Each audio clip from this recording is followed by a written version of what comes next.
Hey mate. Coach, how are you? Good. Hey, I've got some news for you. I've signed up for the Men's Masters Nationals road race in October, and I want to have a big crack at it. So I'm hoping you might be able to share some tips with me. But I'm a little bit nervous because it means I've got to start training hard and properly, and I'm going to put those things on my bike. We're training for an event now. No one likes doing it though, do they? Does anyone actually like doing it? You'll get the 10% of each race day, won't you? 10%, you reckon? Correct. I think I'm going to show them. It's a bit of a dirty little secret, but let's do it. Yeah.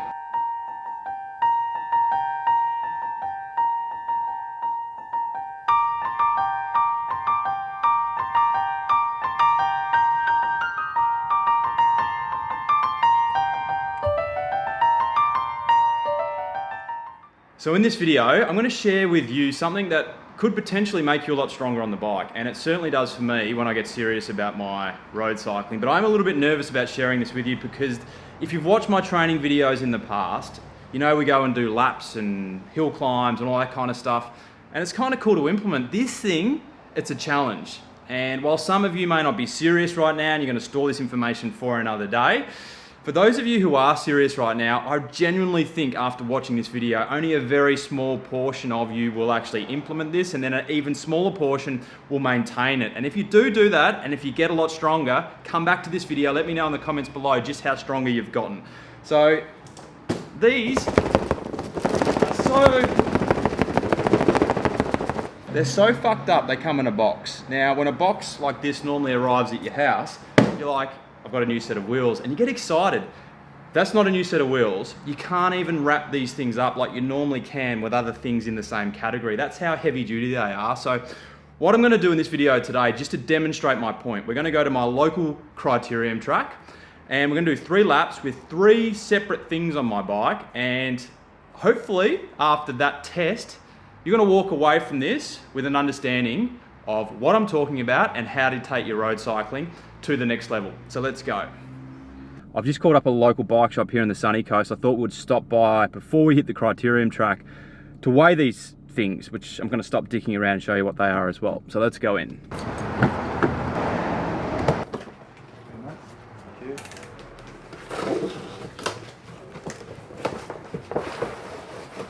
There they are. There we go.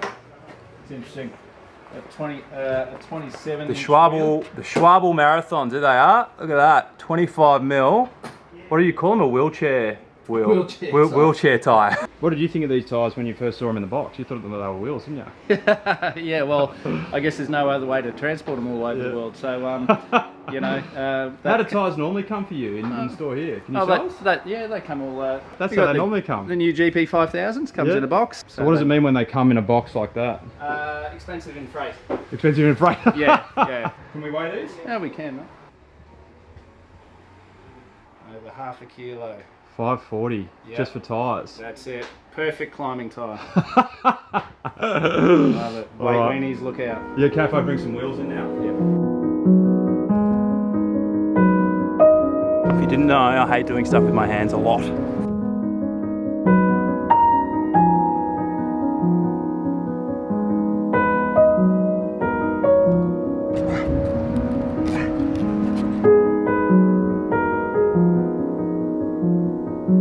So what do we got there?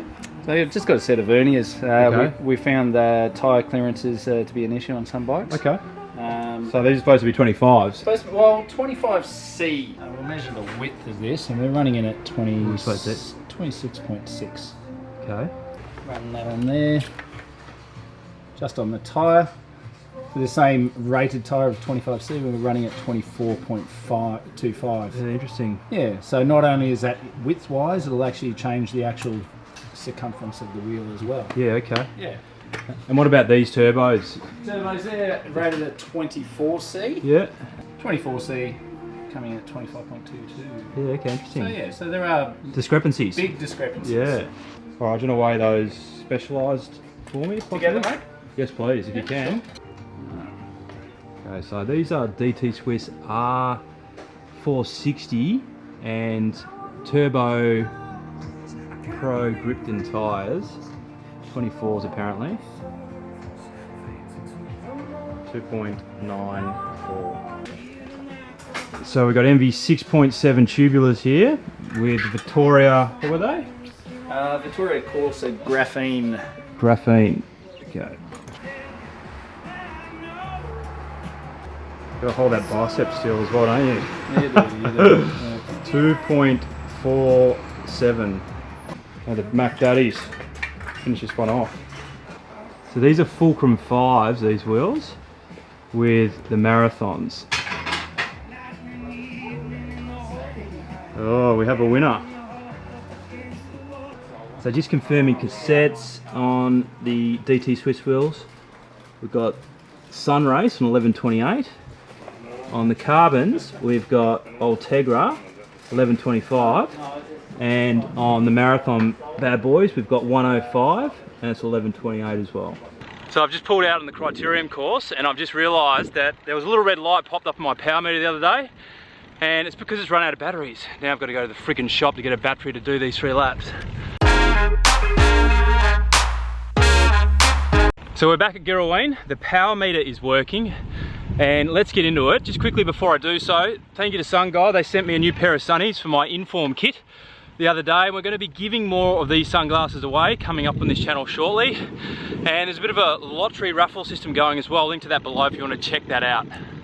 So 3 laps we're going to do here on the GoPro, and the point of this exercise is each lap I'm going to change the wheel sets. We're going to go from stock wheels and tyres to race carbon wheels with race tyres, and then finish with proper training wheels and training tyres. And at the end, I'm going to share some compelling data with you about the impact of riding with proper training wheels and tyres and why I believe it's the #1 training tip for cyclists looking to take their performance to the next level.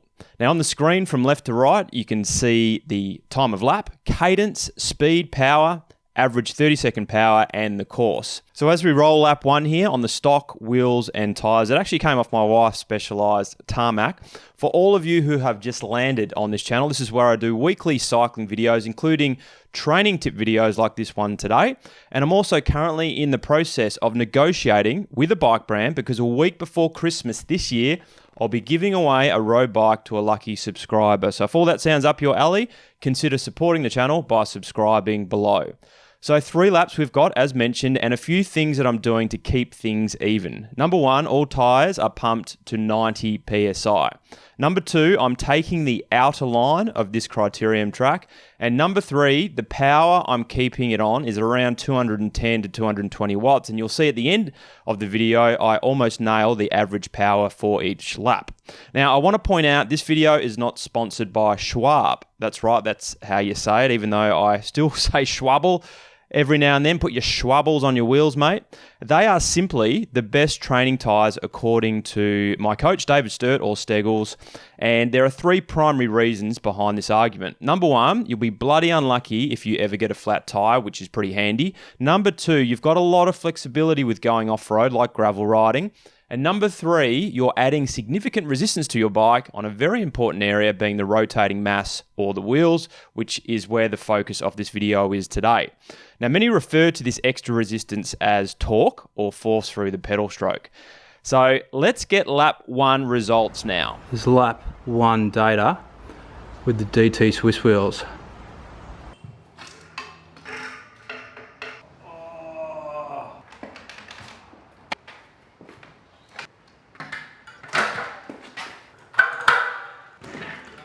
Lap 2 here, and as you saw, we're on the carbon race wheels and tyres. Now, one slight consideration with this test today is that we're only taking a measure based on riding solo at around 210 watts. An interesting addition to the results that you'll see at the end of this video would be the torque measurement for the additional effort required in, say, bunch riding or some big hill climbs. However, what you'll see today should be compelling enough to prove my point. It's interesting to throw carbon wheels into the mix here because many cyclists train and race with the same carbon wheels. I used to be guilty of this myself, massively. Carbon wheels feel good, they make you ride faster, and they look bloody magnificent. So when you're trying to be competitive with your mates, or you're dick swinging in a bunch ride, or you want your bike to look dope parked out at the local cafe, you'll be taking the carbon rims any day.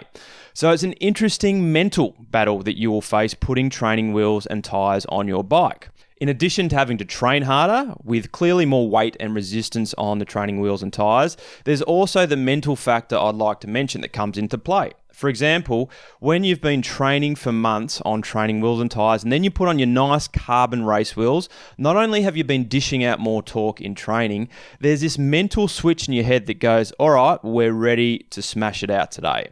This topic on training wheels and tyres and the benefits is actually something we go into detail in during an online course that I've put together with my cycling coach Steggles, which I'll link to below for all those intermediate cyclists looking to take their performance to the next level.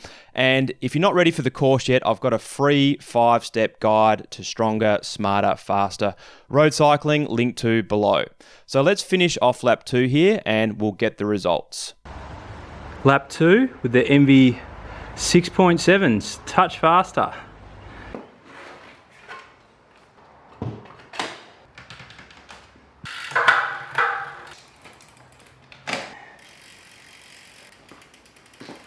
So the final lap here with the Fulcrum 5s and the Schwalbe Marathons, and as we get going, I wanted to let you all know that 100% of the advertising revenue on this channel goes to a section of the Mirabelle Foundation that helps underprivileged kids access sport.